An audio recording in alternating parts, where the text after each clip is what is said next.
चलिए बेटा बात करते हैं विविध प्रश्नावली चैप्टर नंबर 10 के 21वें क्वेश्चन की। और इससे पहले के 20 क्वेश्चंस प्रीवियस लेक्चर्स में आपको मिल गए हैं और ये अंतिम चरण है, अंतिम पड़ाव है इस एक्सरसाइज का, है ना। तो बात करते हैं 21वें क्वेश्चन की। क्या कह रहा है 21वां क्वेश्चन? कह रहा है कि समांतर रेखाएं हैं, दो समांतर रेखाएं 9x + 6y - 7 = 0 और 3x प्लस के 2y पॉइंट प्लस का 6 = 0 से समदूरस्थ, समान दूरी पर, समदूरस्थ का मतलब समान दूरी पर रेखा का समीकरण ज्ञात करो। मतलब कंडीशन ऐसी है कि अगर ये लाइन हमारी ऊपर वाली तो ये हो गई कि 9x प्लस के 6y - 7 = 0 हो गई। एक लाइन और है नीचे, दैट इज 3x प्लस के 2y एंड प्लस के 6 = 0। इनसे समदूरस्थ, समान दूरी पर एक लाइन बीचों बीच इस तरीके से ले जाए, उसका इक्वेशन हमें निकालना है जो इन दोनों से समान दूरी पर हो। जितनी डिस्टेंस ये है इनके बीच की, है ना, उतनी डिस्टेंस इनके बीच की भी वही डिस्टेंस हो आपके पास में। ठीक है, तो अब देखो, एक खास बात सुनी होगी आपने, समांतर रेखाओं में x और y के गुणांक सेम होते हैं। सुनी नहीं? होते ही हैं। मतलब देखो, पहली इक्वेशन जो दी गई है, जो समीकरण 1 है, हमें दिया गया है कि 9x प्लस के 6y एंड -7 = 0, इसकी इक्वेशन नंबर 1 बना लो। और जो दूसरी इक्वेशन है वो है 3x प्लस के 2y और प्लस के 6 = 0। इसको भी इसके जैसा बनाओ, क्योंकि समांतर रेखाओं में ये पहले पद जो होते हैं, ये वाले पद आपके सेम होते हैं समांतर रेखाओं में। क्योंकि आपको पता, समांतर रेखाओं में जो ढाल होता है बराबर होता है। दो रेखाएं समांतर है तो उनका ढाल बराबर होगा, और ढाल बराबर होगा तो सीधी बात है कि x और y के गुणांक भी बराबर ही होंगे। चाहे देख लो, मैं इस इक्वेशन में इसमें 3 से मल्टीप्लाई कर रहा हूं, 3 से गुणा, किससे? 3 से गुणा करने पर तो मेरे पास जो मिलेगी वो बनेगी, देखो 3 से गुणा करेंगे तो 9x प्लस के 6y, सिर्फ ये चेंज होता है नंबर यहां से, 36 18 = 0। इसको इक्वेशन नंबर कह लो 2 आपके पास। तो ध्यान दो, इस इक्वेशन को हम ऐसे भी लिख सकते हैं कि 9x प्लस के 6y प्लस 18 = लिख सकते हैं, नहीं लिख सकते? अब देखो, चूंकि ये लाइन समांतर है, तो आप देखो इनका पहला वाला पोर्शन सेम होगा, ये वाला पोर्शन सेम होगा, सिर्फ बदलेगा ये कांस्टेंट चीज, ये वाली चीज बदलेगी। वहां -7 है, यहाँ पे प्लस का 18 है। तो अब हमें इन दोनों से समान दूरी पर एक लाइन का इक्वेशन निकालना। जो इनके लाइन की इक्वेशन होगी, जो इनके बीच में, ये कन्फर्म है समांतर ही होगी। तो रेखा का समीकरण होना चाहिए, कैसा होना चाहिए? वो होना चाहिए 9x भी आएगा, क्योंकि समांतर है तो 9x भी आएगा, 6y भी आएगा, लेकिन यहाँ पर कोई नंबर आ जाएगा और उस नंबर को हम क्या लेते हैं, कुछ भी कह दो, यहाँ पर नंबर आ जाएगा आपके पास में, डेल्टा या कुछ भी ले लो, चलो c ले लेते हैं, c = 0। ठीक है, तो हम कह लेते हैं कि रेखा फर्स्ट तथा सेकंड के समदूरस्थ रेखा का समीकरण क्या होगा? सीधी बात है, क्योंकि समांतर ही होगा, और समांतर में आपको पता है कि ये वाला पोर्शन सेम होता है, क्योंकि ढाल बराबर होते हैं। तो 9x प्लस, हमने कहा 6y प्लस c = 0 है, इसको हमने थर्ड कह दिया। अब देखो,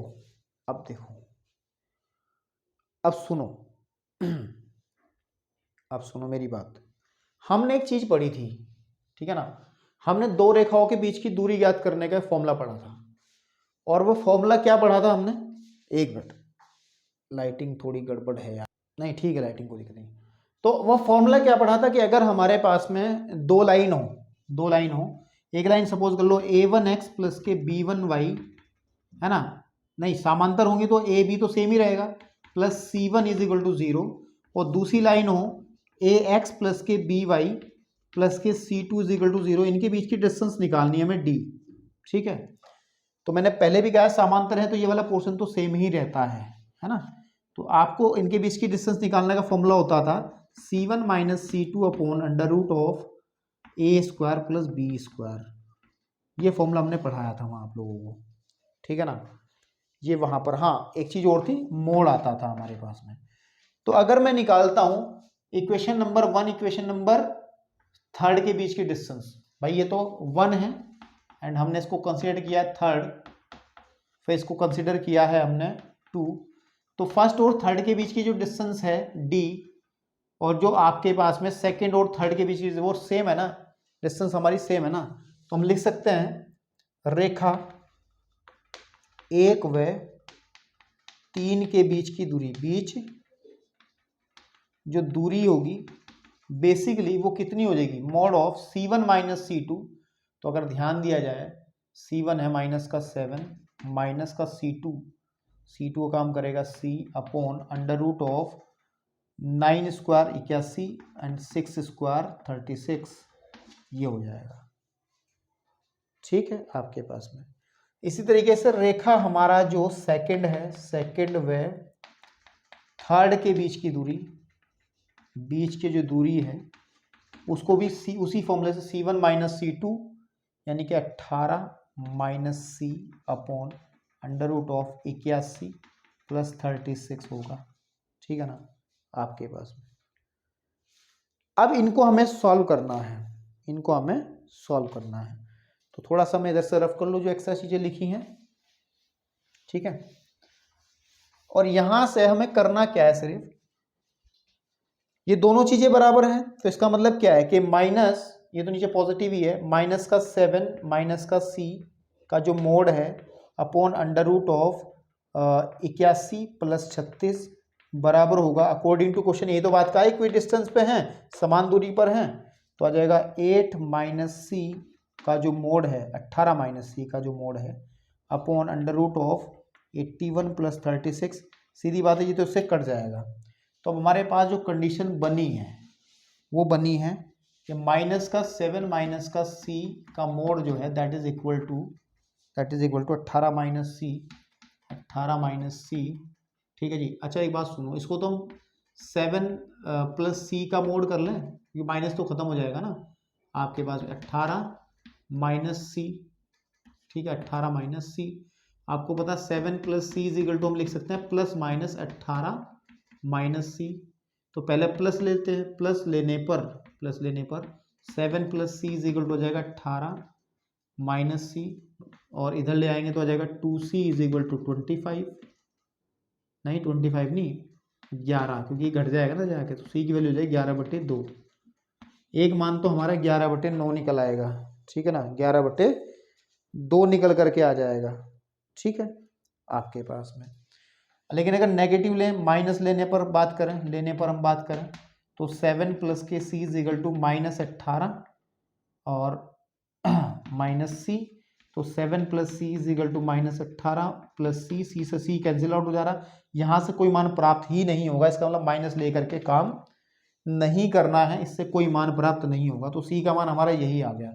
अतः समीकरण जो हमें निकालना है, अतः समीकरण जो है ये समीकरण था, तो आ जाएगा हमारे पास में कि 9x plus 6y and plus 11/2 is equal to 0। तो ये हमारा एक ऐसा समीकरण है जो इन दोनों लाइनों से समान दूरी पर रहेगा। ठीक है मेरे भाई, समान दूरी पर रहेगा। चलिए नोट कीजिए, मैं बढ़ता हूं क्वेश्चन नंबर 22 की तरफ अब, है ना। चलिए बेटा, क्वेश्चन नंबर 22 के अंदर क्या है कि उसने कहा कि बिंदु 1, 2 से होकर जाने वाली प्रकाश की किरण, फिजिक्स का बहुत इस्तेमाल हो रहा है, तो प्रकाश की किरण एक्स एक्स के किसी बिंदु पर, सपोज कर लो ये एक्स एक्स है, ध्यान से देखना, थोड़ा सा डायग्राम का चक्कर इसमें है, एक्स एक्स से किसी बिंदु ए पर से परावर्तित होती है ना, रिफ्लेक्ट होती है, तो एक किरण है इस तरीके से जो यहाँ पर स्ट्राइक करती है, और ये कहाँ से होती हुई आ रही है 1,2 से, और ये हमारा है एक्स अक्ष, क्या है ये एक्स अक्ष है, तो यहाँ पर स्ट्राइक किया तो निकल ऐसे जाएगी आपके पास में इधर की तरफ, और कहाँ से होके जा रही है ये भी 5,3 से, दिस इज 5,3 से। अब आप मेरी बात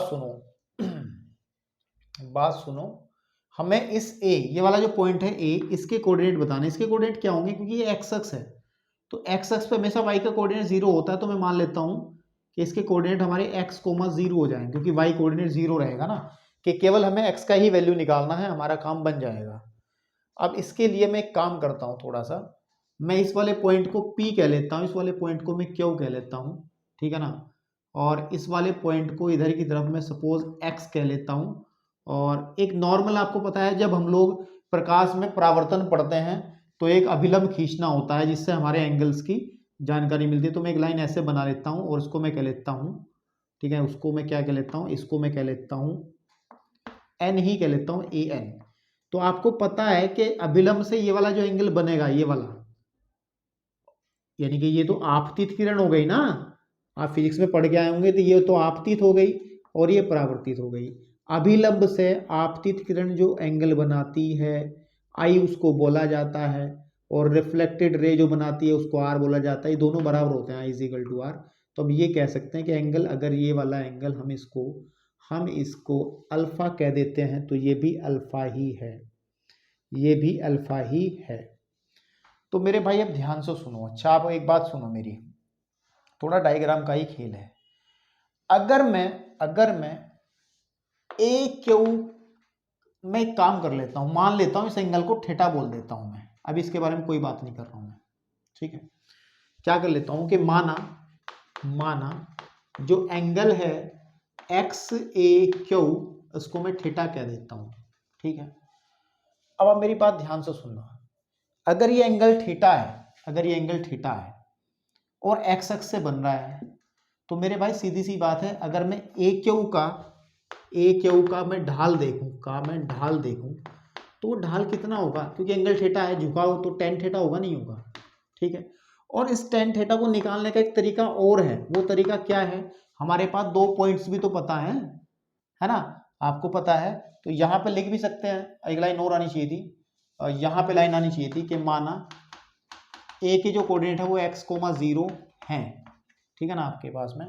तो जब हम ढाल निकालते हैं, ए के ऊपर मैं ढाल निकालूं दूसरे तरीके से, अगर पॉइंट वाला 2 पॉइंट फॉर्म के हिसाब से निकालूं, वो क्या होता था कि x2 माइनस x1 यानी कि 3 माइनस 0 अपॉन 5 माइनस एक्स यानी कि 3 अपॉन 5 माइनस एक्स। सीधी सी बात हो गई कि दोनों चीज बराबर होंगी, तो tan theta should be equal, हमारे पास में इक्वल होगा किसके, 3 अपॉन 5 माइनस एक्स के। इसे इक्वेशन नंबर 1 बना के छोड़ दो। अब अगर आपको मैं एक बात पूछूं, क्या पूछूं, देखो सुनो, ये वाला जो एंगल है अभी कहा है मैंने, ये अल्फा है, तो ये भी अल्फा ही होगा। तो सीधी सी बात है मेरे भाई, ये थीटा है तो ये भी थीटा ही होगा भाई, सीधी बात है। क्योंकि रेखा आप देख नहीं पा रहे हो, क्योंकि 90 डिग्री एंगल है, ये अल्फा है, मैं कहूँ ये 60 डिग्री का है तो ये 30 होगा, और ये अल्फा तो ये भी 60 है तो ये भी 30 होगा। तो इसका मतलब अगर ये थीटा है तो ये भी थीटा ही होगा। सीधी सी बात है, कन्फर्म सी बात है, इसमें कोई दिक्कत वाली बात ही नहीं है। और अगर ये थीटा है तो अगर मैं ये पूरा एंगल देखूँ, ये कितना बनेगा, ए पी ए एक्स कितना बनेगा, this angle should be 180 minus theta. कोई बच्चे समझ रहे होंगे, जो समझदार होंगे, और जो बुद्धू हैं वो भी समझ रहे होंगे, क्योंकि अगर इतनी चीज़ें वो जानते हैं तो बहुत कुछ जानते हैं। मतलब मेरी बात समझ में आ रही नहीं आ रही आपको, कि ये वाला एंगल क्यों डिस्कस कर रहा हूँ, क्योंकि ये ढाल बनेगा, ये झुकाव बनेगा किसका, एपी का। तो देखो यहाँ से सुनो, अब जो हमारा पी ए है ना, पी ए या एपी है, एपी का जो ढाल बनेगा वो बनेगा 180 माइनस थीटा, चित्र से, कहाँ से, चित्र से, क्योंकि ये वाला जो एंगल बनेगा कितना बनेगा, 180 माइनस थीटा बनेगा। इसको सोचना बैठ के ही क्यों बनेगा, और सीधी बात है ये आ जाएगा माइनस का 180 सॉरी देखो 180 माइनस थीटा क्या होता है, माइनस का 10 थीटा होता है, ट्रिग्नोमेट्री का फॉर्मूला है। अब जैसे हमने ऊपर किया था तो दोबारा निकालो, एपी का ढाल आप दूसरे तरीके से निकालो। दूसरे तरीके का मतलब है कि 2 पॉइंट वाला फॉर्म के x2 minus x1 2 minus 0 upon ठीक है 2 माइनस 0 अपॉन 1 माइनस एक्स। एक मिनट भैया, हेलो, ठीक है भाई। तो अगर हम देखें तो ढाल हमारा क्या निकल रहा है, ठीक है ना, ढाल निकल रहा है कि 2 अपॉन 1 माइनस एक्स, और लेकिन ये इसके बराबर है तो माइनस का 10 थीटा भाई देखो जैसा ऊपर किया था, है ना, ऐसे हम यहाँ कर लेते हैं, इज इक्वल टू माइनस का 2/1 माइनस एक्स। भाई सीधी बात है ना, क्योंकि एपी का ढाल ये भी है, एपी का ढाल ये भी है, तो दोनों बराबर होंगे। तो अगर ध्यान दें, इस माइनस को मैं हटाऊं तो tan theta is equal to किसके आ जाएगा, वो आ जाएगा माइनस का 2/1 माइनस एक्स, है ना। और इसको कहते हैं क्वेश्चन नंबर सेकंड। अब फर्स्ट और सेकंड को इक्वल रख लो, किसको रख लो, फर्स्ट और सेकंड को। तो समीकरण 1 व 2 से अगर हम ध्यान दें कि 3/3/5 minus x is equal to minus का 2/1 माइनस एक्स, क्रॉस मल्टीप्लाई कर लो, 3 minus 3x is equal to minus का 10 एंड प्लस के 2x, इसको उधर ले आओ तो माइनस के 5x इज इक्वल टू हो जाएगा माइनस का 10 माइनस 3, कैलकुलेशन वर्क है, तो माइनस के 5x is equal to minus 13, x की वैल्यू हो जाएगी 13/5, कितनी आ जाएगी 13/5। तो जो पॉइंट बनेगा, अतः जो बिंदु बनेगा, अतः बिंदु जो ए बनेगा वो बनेगा 13/5, 0। चेक करो आंसर में, 13/5, 0, बिल्कुल ठीक है ना। तो थोड़ा सा इसी को समझना है बस आपको, ये मैंने किया क्या है भाई, मुझे तो अभी इंस्टेंट यही दिमाग में आया, इस तरीके से करना है। और भी इसके तरीके हो सकते हैं, गणित है भाई, तरीके और भी हो सकते हैं, तो आप अलग कोई तरीका निकाल पाएं इसका तो बहुत बेहतर है। इसके लिए आपको रफ कॉपी उपलब्ध है, तो उसमें दिमाग लगाएं। अभी मैं इतना ही दिमाग लगा पाया क्योंकि मुझे वो तो सॉल्व करना था, तो मेरे दिमाग में पहली बार में यही कॉन्सेप्ट आया, तो मैं इससे ही कर दिया इसको। तो मैं चाहता हूं कि आप इसको और थोड़ा सरल करें, ठीक है। थोड़ा सा ये कठिन हुआ मेरे लिहाज से, बच्चों आपके लेवल के हिसाब से, लेकिन आप इसको थोड़ा सरल करें, सोच करके देखें कि कैसे इसको किया जा सकता है। लेकिन बढ़िया बात है कि आंसर भी मेरा एक्यूरेट आया है। तो चलिए बढ़ते हैं क्वेश्चन नंबर 23 की तरफ, ठीक है, आपके पास में। चलिए क्वेश्चन नंबर 23 थोड़ा टिग्नोमेट्रिकल काम ज्यादा है ना, कैलकुलेशन का, बाकी सब आसान है। कह रहा है कि दिखाइए कि √a² - b² 0 और माइनस का √a² - b² 0 बिंदुओं से रेखा x/a cos θ y/b sin θ = 1 पर खींचे लंबों की लंबाइयों का गुणनफल b² है। मतलब क्या कह रहा है कि एक लाइन है हमारे पास में, और ये लाइन सपोज कर लो, इस लाइन का इक्वेशन जो दिया गया है x/a and cos of θ plus y/b sin θ = 1। इस पे एक ऊपर कोई पॉइंट है यहाँ पर जिसके कोऑर्डिनेट √a² - b² 0 हैं। एक कहीं और है आपके पास में पॉइंट, सपोज करो नीचे है, और उसके कोऑर्डिनेट जो हैं, या कहीं और मान लो, यहाँ पे मान लो, इसको थोड़ा इधर मान लो, यहाँ पे मान लो इसके कोऑर्डिनेट है a² - b² एंड 0, है ना, 0 आपके पास में, बस ये माइनस में है ना। पहले वाले को प्लस में ले लो, इस वाले को माइनस में ले लो। तो इससे डाला गया लंब जो होगा, सपोज कर लो P1 हो जाएगा, इससे डाला लंब जो है वो P2 हो जाएगा। तो कह रहा है कि इनकी P1 की और P2 की मैं गुणा करूंगा तो b² आएगा, ये मेरे को प्रूव करना है। इस पॉइंट से डाला गया लंब, इस पॉइंट से डाला गया लंब, तो P1, तो कोई बात नहीं, देखो हल करते हैं। ये माना जो हमारे बिंदु हैं, बिंदु √a² - b² 0 से बिंदु इतने तथा -√a² - b² 0 से रेखा कौन सी रेखा है, x/a cos θ plus y/b sin θ = 1 है। अच्छा, =1 ना करके इसमें काम कर लो, -1 = 0 कर लो, क्योंकि लंब डालने में आसान रहता है ना। स्टैंडर्ड फॉर्म होती क्या है, ax + by + c = 0 होती है, =0 कर लो इसमें भी, और यहाँ पे भी आप =0 कर लो, उसमें कोई दिक्कत नहीं है, ठीक है ना। पर खींचे लंब की लंबाइयाँ,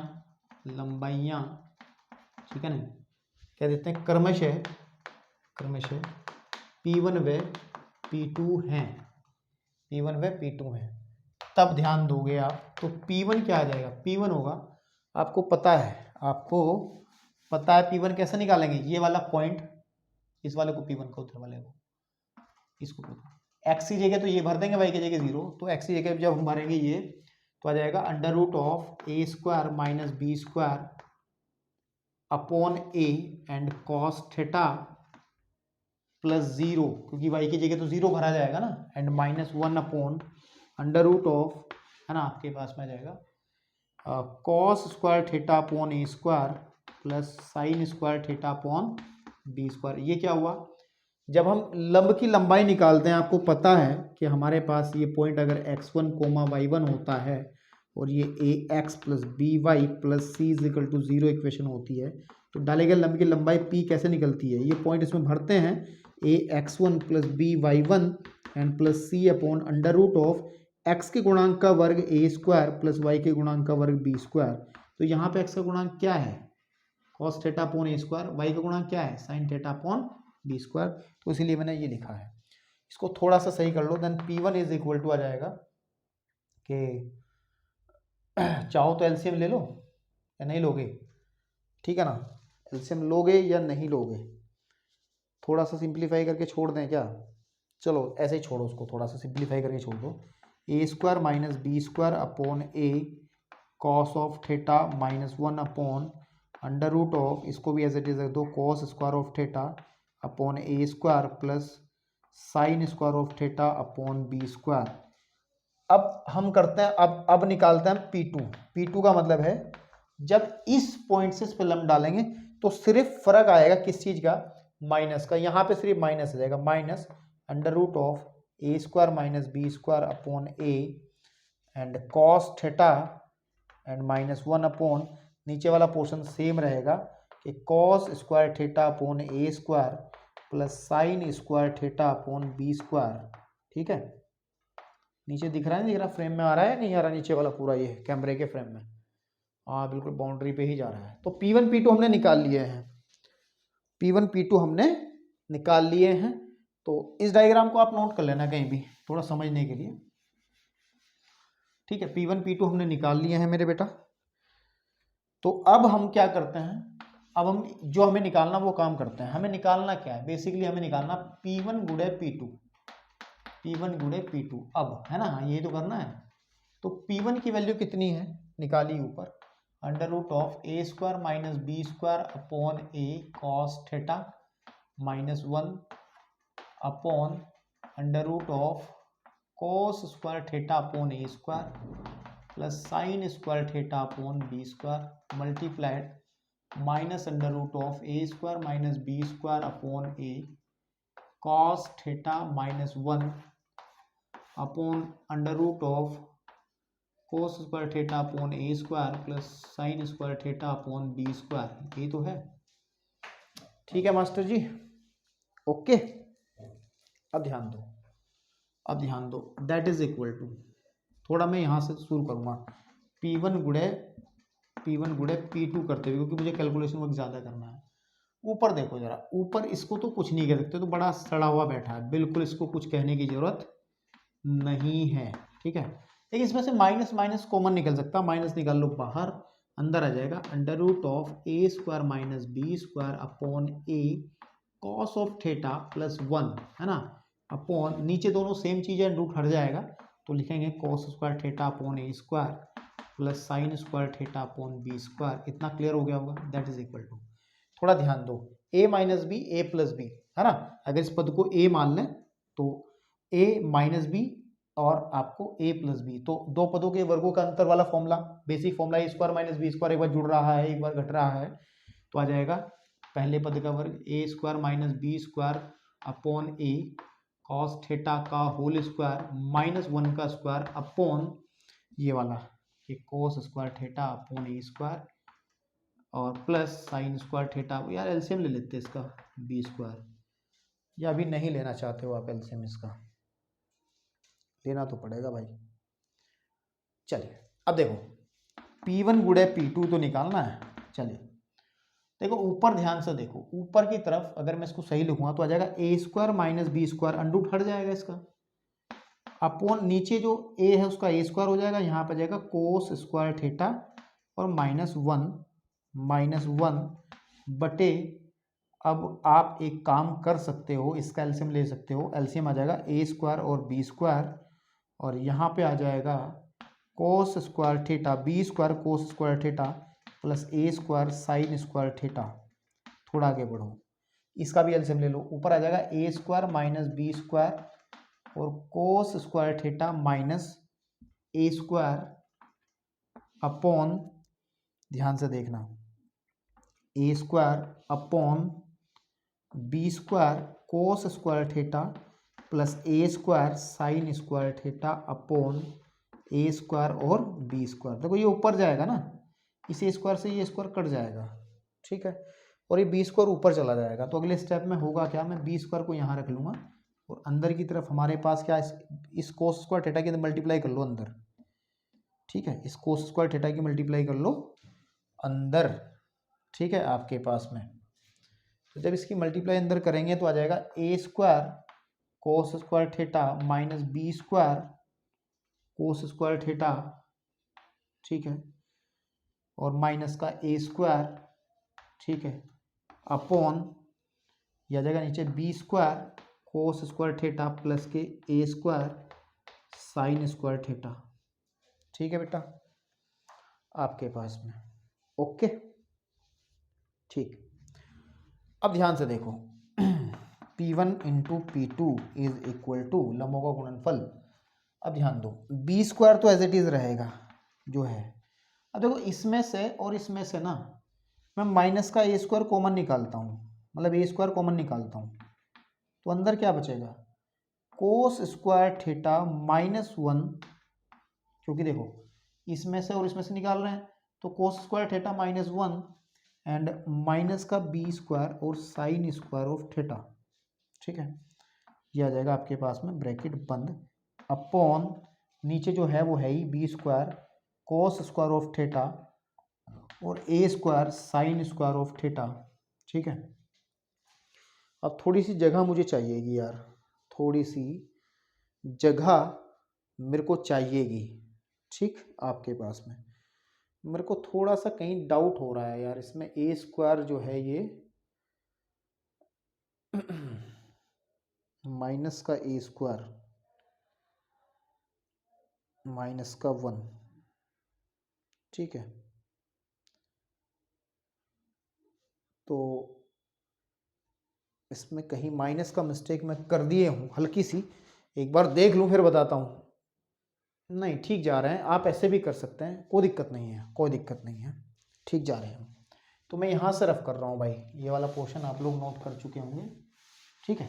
अब देखो ध्यान से, जो लंबों की लंबाइयों का गुणनफल है दैट इज इक्वल टू, देखो ध्यान से देखो, मैं इसमें से इसको माइनस कॉमन निकाल रहा हूँ, तो बाहर तो बी स्क्वायर है, अंदर क्या हो जाएगा, अंदर हो जाएगा ए माइनस ए स्क्वायर हो जाएगा और 1 माइनस के कोस स्क्वायर ऑफ थीटा। ऐसा क्यों करा मैंने, मैं कोस को बाद में 1 को पहले कोस को बाद में लिखना चाहता हूँ ताकि इसको मैं साइन बना सकूं ट्रिग्नोमेट्री से। 1 माइनस कोस स्क्वायर थीटा क्या होता है, साइन स्क्वायर थीटा होता है, फिर माइनस का बी स्क्वायर और sine square theta upon B square cos square theta and plus A square sine square theta.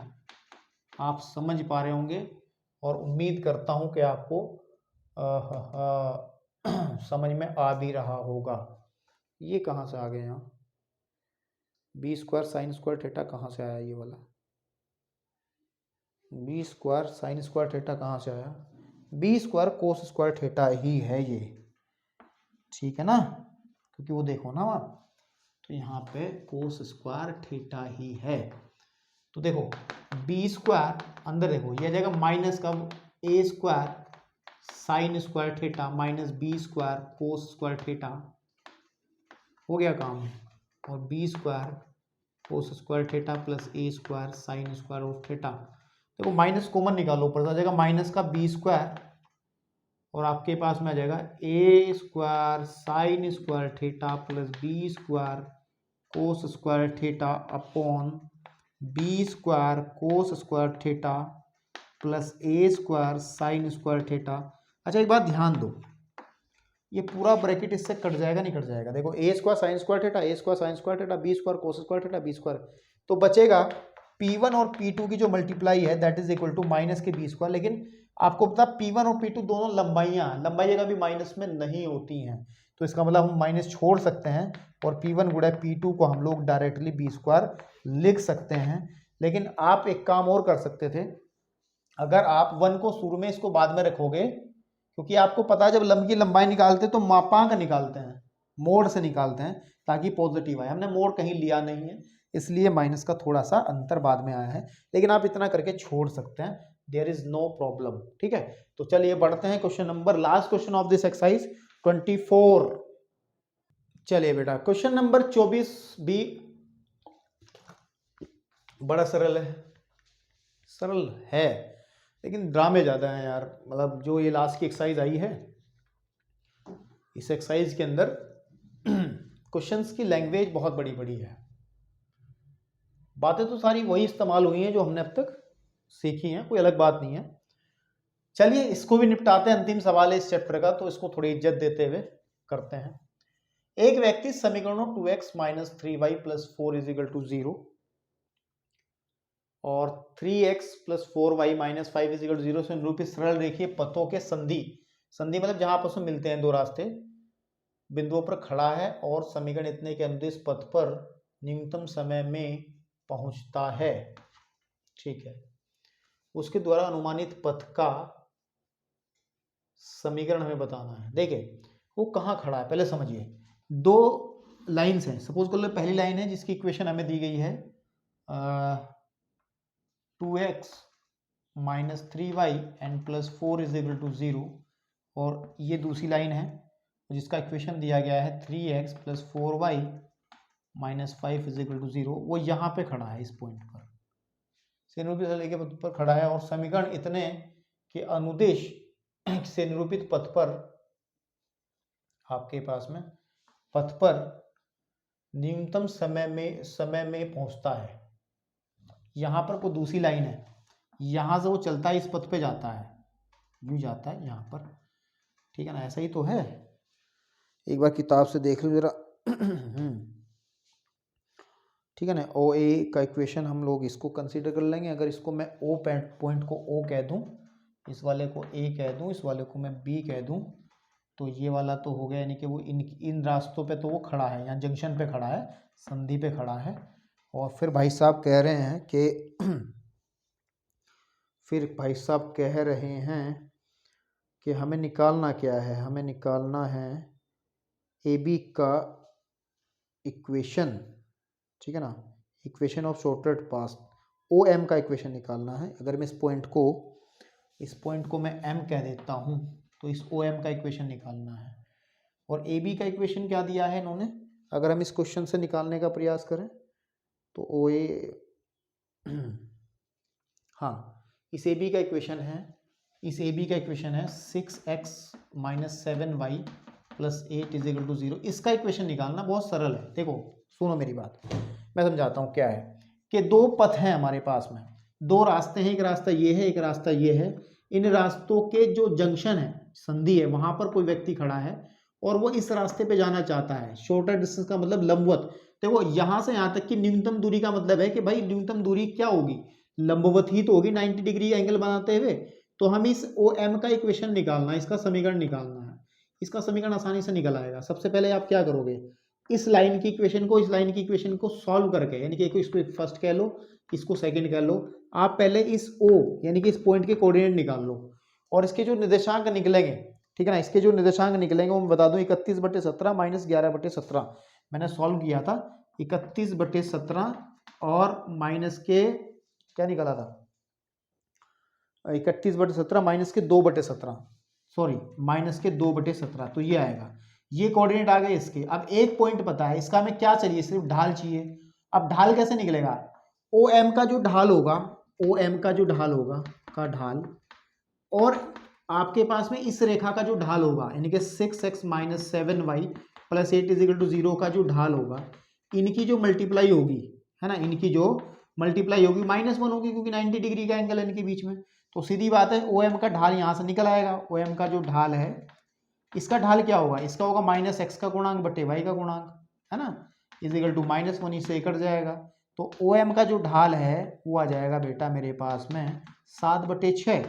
और एक पॉइंट पता है आपको कौन सा, वो पॉइंट पता है कौन सा, 31/17 और माइनस के 2/17। ये पता है कैसे आया ये पॉइंट, मैं बता चुका पहले ही। इन दोनों लाइन को सॉल्व कर लेना, विलोपन विधि, प्रजनन विधि, किसी विधि से लगा करके इन दोनों रेखाओं के समीकरणों को हल कर लेना। इक्वेशन सेकंड को, इक्वेशन फर्स्ट को, इन दोनों को सॉल्व करके ये पॉइंट आ जाएगा। एक्स की वैल्यू ये आएगी, वाई की ये आएगी। अब आप फॉर्मूला लगा लो कौन सा, y minus y1 m into x minus x1, जहां पर x1 का काम ये करेगा, y1 का काम ये करेगा, और m वो हमारा ये आ जाएगा, ये m। तो आप इसके अंदर जब इसको रखोगे तो आपका रिक्वायर्ड आंसर मिल जाएगा। मैंने इसकी थीम बना दी है, सारे क्वेश्चंस कराए हैं, इसकी थीम बनाई है, जिस तरीके से आपको करना है ऐसे कर लेना। समझ में आया भाई? ये पॉइंट पता है, इसका ढाल हमने इस कंडीशन से निकाल लिया है, ठीक है ना। इस तरीके के बहुत सवाल किए हैं कि लंब रेखा का ढाल कैसे निकालते हैं, है ना। तो ऐसे आपको इस क्वेश्चन को सॉल्व करना है। चलिए बेटा, ये क्वेश्चन होते ही इस चैप्टर को भी हमने समाप्त कर दिया है। तो अब आपसे मुलाकात होगी नेक्स्ट चैप्टर के अंदर। बहुत बहुत धन्यवाद आपका।